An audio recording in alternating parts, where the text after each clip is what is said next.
On l'a tous constaté, cette année 2022 a été marquée par un été caniculaire et un mois d'octobre le plus chaud jamais enregistré. De quoi inquiéter les spécialistes de l'ONF qui doivent désormais s'adapter et gérer les forêts. Reportage Véronique Bouvier et Aurélien Casanova.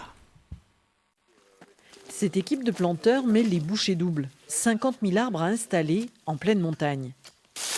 Là, c'est du pin Salzman. Une espèce qui ne vous dit rien, normal. Pour résister à la sécheresse, l'ONF organise une migration assistée. Planter des essences venues du sud, jugées plus résistantes. L'objectif ici, c'est de diversifier les essences. Donc on a actuellement différents résineux et feuillus.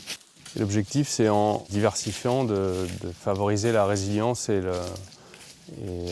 obtenir un gain de biodiversité aussi. Autre lieu, autre méthode. Ici, les sols ont été décapés pour enlever l'herbe. Le but, favoriser l'implantation des graines. Et ça marche parce qu'on observe des petits pins noirs qui ont déjà 2 ans pour certains, qui se sont bien installés. Et en plus de ça, toujours dans un objectif de diversifier les essences en adaptation au changement climatique, on a semé à la main des graines de sapin de céphalonie. Toutes ces démarches répondent à un changement de stratégie de l'ONF. Avant, il fallait optimiser la production de bois. Aujourd'hui, l'urgence est de permettre à la forêt de survivre, comme ici, sur cette zone test. Un travail commencé il y a plusieurs années. Le plan est vert, ça c'est bien, on est content qu'il soit vivant.